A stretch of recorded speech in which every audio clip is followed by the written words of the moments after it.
ತಂದೆ, ಮೊದಲಾಗಿ ನಿನ್ನ ಜನಾವಿಂದಲೇ ವಂದಿಸಿಕೊಳ್ಳುತ್ತಾ ಇದ್ದೇನೆ. ನಿನ್ನಲ್ಲಿ ವರವನ್ನು ಕೇಳಬೇಕು ಎನ್ನುವಂತಹ ಉದ್ದೇಶದಿಂದ ನಿನ್ನನ್ನು ಕುರಿತಾಗಿ ತಪಸ್ಸನ್ನು ಆಚರಿಸಿದವಳು ನಾನು. ತಂದೆ, ವರವನ್ನು ಕೇಳಲಿ ಕೊಡುವಿರ ತಂದೆ? ಹೆಚ್ಚೇನು ಬೇಡುವುದಿಲ್ಲ. ಧೀರನಾದಂತಹ ಮಗನನ್ನು ಪಡೆಯಬೇಕು. ಆತನು ಮೂರು ಲೋಕದಲ್ಲಿ ಮೆರೆಯುವ ವಿಭುವಾಗಿ ಕಾಣಬೇಕು. ಪ್ರಚಂಡನು ಪ್ರಭುತ್ವನಾಗಿ ಮೆರೆಯಬೇಕು. ಹಾಗಾಗಿ ಅಂತಹ ಮಗನನ್ನು ನನ್ನ ಉದರದಲ್ಲಿ ಜನಿಸುವಂತೆ ವರವನ್ನು ಕೊಡುತ್ತಂತೆ. ಆದರೆ ಉದರದಲ್ಲಿ ಹುಟ್ಟುವ ಮಗು ಅಯ್ಯೋ ಅಯ್ಯೋ ಅಯ್ಯೋ ಅಯ್ಯೋ ತಂದೆ ತಂದೆ, ಯಾಕೆ ಈ ರೀತಿಯಾಗಿ ವರವನ್ನು, ಇದು ವರವಲ್ಲ, ಇದು ಶಾಪ. ಯಾಕೆ ಈ ರೀತಿಯಾಗಿ ಶಾಪವನ್ನು ನೀಡಿದೆ ತಂದೆ? ನಾನೇನು ಮಾಡಿದೆ? ಮರುಗದಿರು ಮರುಗದಿರು ಮಾಲಿನಿಯೇ.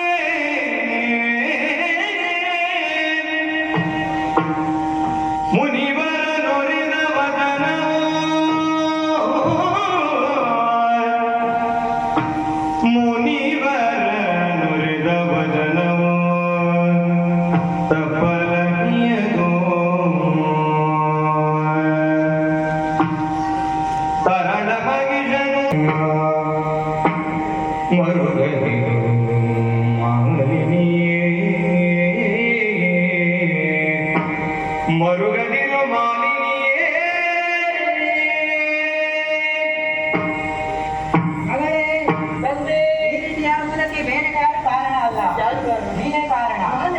ನಾನೇ? ಅದು ಹೇಗೆ ಸಾಧ್ಯ? ದಟ್ಟವಾದ ಕಾರನ್ನು ಸೇರಿಕೊಂಡ ನೀನು ನನ್ನ ಕುರಿತಾಗಿ ತಪಸ್ಸನ್ನು ಮಾಡಲು ಮುಂದಾದೆ. ಆ ಸಮಯದಲ್ಲಿ ಕಾಮುಕರಿಗೆ ಹೆದರಿ ನಿನ್ನದಾದಂತಹ ರೂಪವನ್ನು ಮರೆಮಾಚಿ ಮಹಿಷಿಯ ರೂಪವನ್ನು ತಾಳಿದೆ. ಬಾಲ ಮುನಿಗಳ ಶಿಷ್ಯರಾದ ಸುಭರ್ಷಕ ಮುನಿಯ ತಪಸ್ಸಿಗೆ ನಿನ್ನ ತಪಸ್ಸಿನಿಂದ ಭಂಗ ಉಂಟಾಯಿತು. ಮುನಿ ಮುನಿದು ಶಾಪ ಕೊಟ್ಟಿದ್ದಾನಮ್ಮ. ತಂದೆ ತಂದೆ, ಏನು ಮಾಡಲಿ? ಒಬ್ಬಳಾಗಿ ತಾಯಿಗೆ ತನ್ನ ಮಗನನ್ನು ಹೇಗೆ ಮುಟ್ಟಿಸಬೇಕು, ಹೇಗೆ ಸಾಕಬೇಕು, ಹೇಗೆ ಬೆಳೆಸಬೇಕು ಎನ್ನುವ ಹಾಗೆ ಆಸೆ ಇರುವುದಿಲ್ವೇ? ಅಂಥದ್ರಲ್ಲಿ ನನ್ನ ಉದರದಲ್ಲಿ ಮಹಿಷನು ಜನಿಸಿದರೆ ನಾನು ಅವನನ್ನು ಹೇಗೆ ಮುಟ್ಟಿಸಲಿ? ಆತನ ಬಾಲಲೀಲೆಗಳನ್ನು ಹೇಗೆ ಕಾಣಲಿ? ತಂದೆ, ಮೂರು ಮೂರ್ತಿಗಳಲ್ಲಿ ತಾವು ಬರಲ್ವೇ? ಇದಕ್ಕೇನಾದರೂ ಪರಿಹಾರ ನೀವು ಕೂಡ ನೀಡಬಹುದಲ್ವೇ? ನೀಡಬಹುದಿತ್ತು, ಆದರೆ ನೀನು ಈ ರೀತಿಯಾಗಿ ಕೇಳುತ್ತೀಯ ಎಂಬುದು ಮನೆಗೆ ಮೊದಲೇ ತಿಳಿಸ್ತೋ ಏನೋ. ಮಣಿ ಶಾಪವನ್ನಿಟ್ಟಿದ್ದಾನೆ. ಮುಂದಕ್ಕೆ ಚಿಂತಿಸಬೇಡ. ಹುಟ್ಟುವ ಮಗು ಕೋಣನಾದರೂ ವೀರನಾಗಿರುತ್ತಾನೆ. ಮೂರು ಲೋಕದಲ್ಲೂ ನಿನ್ನ ವಂಶದ ಕೀರ್ತಿಯನ್ನು ಬೆಳಗುತ್ತಾನೆ. ಶುಭವಾಗಲಿ.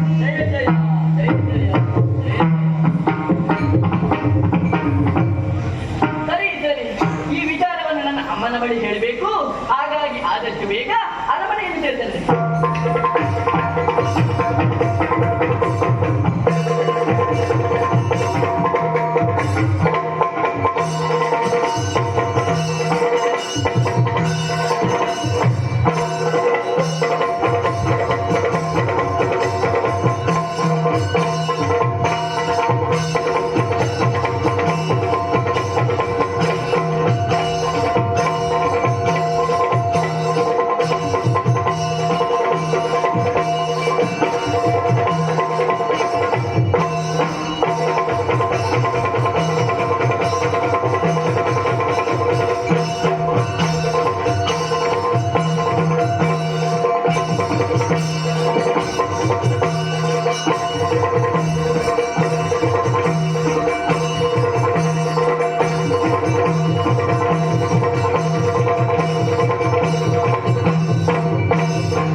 ಇರುವಂತಹ ಸ್ಥಳ ಪಾತಾಳ ಲೋಕದ ಮಧುರಕ್ಕೆ ಯಾರು ಅಂತ ಕೇಳಿದ್ದೇವೆ. ವಿದ್ಯುನ್ಮಾನಿ ಭೂಪತಿ ಎಂದು ಕೇಳಿದ್ದೇವೆ. ಅನೇ ಸರಿ ಹೊರಟು ಬಂದ ವಿಚಾರ ಅನೇಕ ವಿಚಾರಿಸಬೇಕು.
ಉದ್ಭವಿಸುವುದಾದ್ರೆ ಆತ ಔನ್ನತ್ಯವನ್ನು ಸಾಧಿಸುವುದಕ್ಕೆ ಸಾಧ್ಯ ಎನ್ನುವುದಕ್ಕೆ ಜಗಂತ ಸಾಕ್ಷಿ.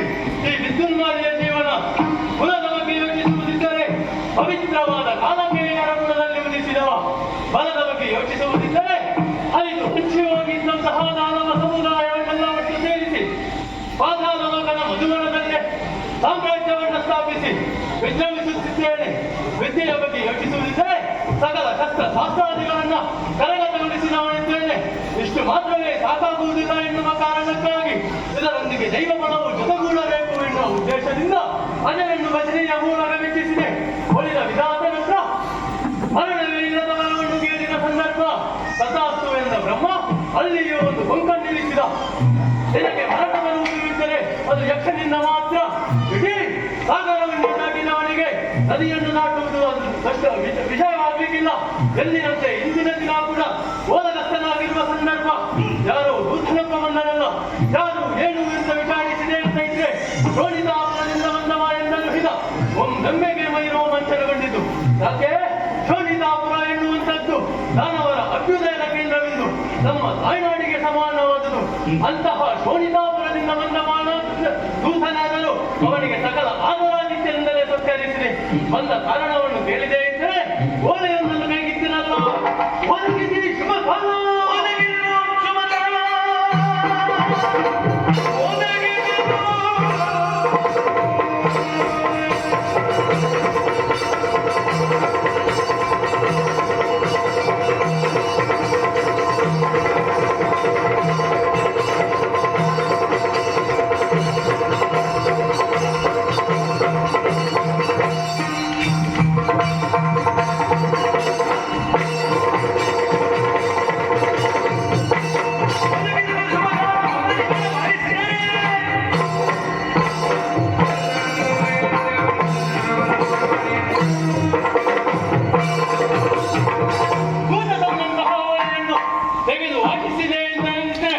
ಅದು ಅಸುರಕುಲ ಮಾತೆಯಾದಂತಹ ನಿಧೀದೇವಿ ಬರೆದು ಕಳುಹಿಸಿದ ಒಲೆ.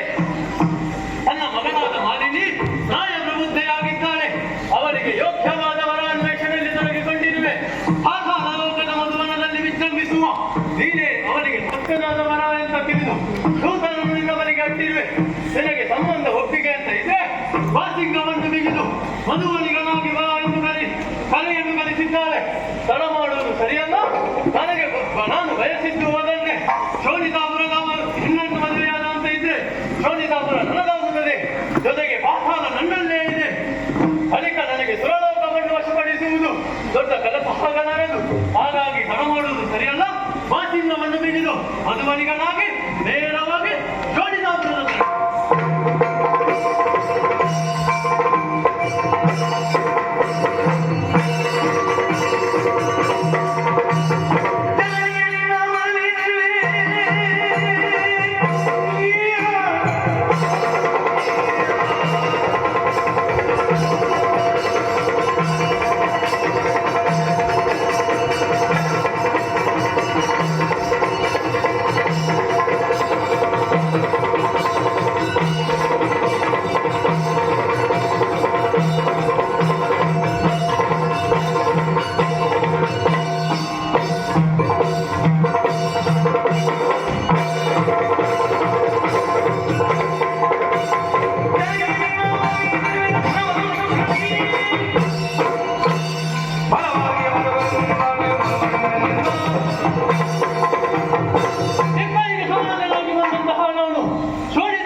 ಸಂತೋಷದಿಂದ ಕಾಲವನ್ನು ಕಳೆಯುತ್ತಿರುವ ಸಂದರ್ಭ ನಮ್ಮ ದಾಂಪತ್ಯ ಜೀವನದ ಪ್ರತೀಕವಾಗಿ ಮಗನೊಬ್ಬ ಜನಿಸಿದ.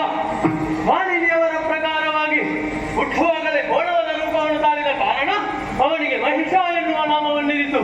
ಅವನ ಲಾಲನೆ ಪಾಲನೆಯಲ್ಲಿ ತೊಡಗಿರುವ ಸಂದರ್ಭ ಇಂದಿನ ದಿನ ಚಿಂತೆಯಲ್ಲಿರುವ ಅತ್ತೆಯನ್ನು ಸಿಹಿ ದೇವಿಯಾದ ಚಿಂತೆಯಿಂದ ಕಾಲವನ್ನು ಕಳೆಯುತ್ತಿದ್ದರು. ಕಾರಣ ಏನು ಅಂತ ಕೇಳಿದೆ ಅಂದ್ರೆ, ನನ್ನ ಮಕ್ಕಳಾದ ಅಮ್ಮರಿಗೆ ನಾಶವಾಗಿ ತರಬೇಕಾದಂತಹ ಸ್ವರ್ಗಲೋಕವು ನನ್ನ ತಂಗಿಯ ಮಕ್ಕಳು ಅನುಭವಿಸುತ್ತಿದ್ದಾರೆ. ಆ ಸ್ವರ್ಗವನ್ನು ವಶಪಡಿಸಲು ಹೋದಂತಹ ನನ್ನ ಮಕ್ಕಳನ್ನೆಲ್ಲ ಸುರಪ ಮೋಸದಿಂದ ಕೊಲ್ಲಿಸಿದ. ಅವನಿಗೆ ತಕ್ಕ ಶಾಸ್ತಿಯನ್ನು ಮಾಡುವರೆ ನನ್ನಲ್ಲಿ ಯಾರೂ ಇಲ್ಲ ಎನ್ನುವ ಹಾಗೆ ಚಿಂತಿಸಿದನು. ಅವರಿಗೆ ಧೈರ್ಯವಾದ ಮಾತನ್ನು ಹೇಳಿ ಅವರಿಂದ ಆಶೀರ್ವಾದವನ್ನು ಪಡೆದು ನೇರವಾಗಿ ಸುರಲೋಕಕ್ಕೆ ದಾಳಿಯನ್ನು ಇರುತ್ತೇನಂತೆ.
ಹೇಳಿಯಂತೆ ಹೊಡೆಯುವ ಸುರಪ್ಪ ಸ್ವರ್ಗಲೋಕ ಬರಿಯಾಗಿದೆ.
ಮಾಡಿದ್ದೆ. ಹಾ.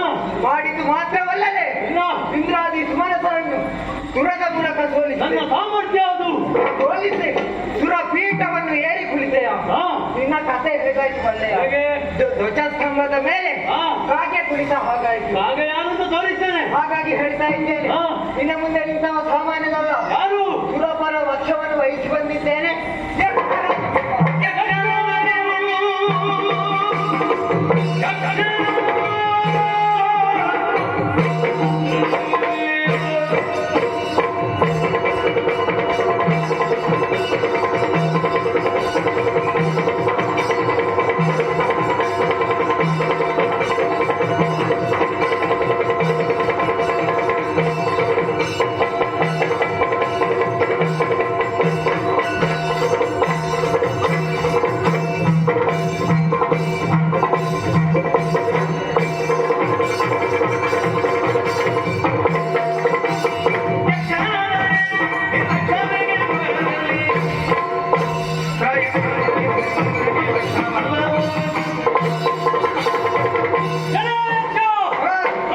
ಪಕ್ಷಪಾತಿಯಾಗಿ ಬಂದೆಯದು.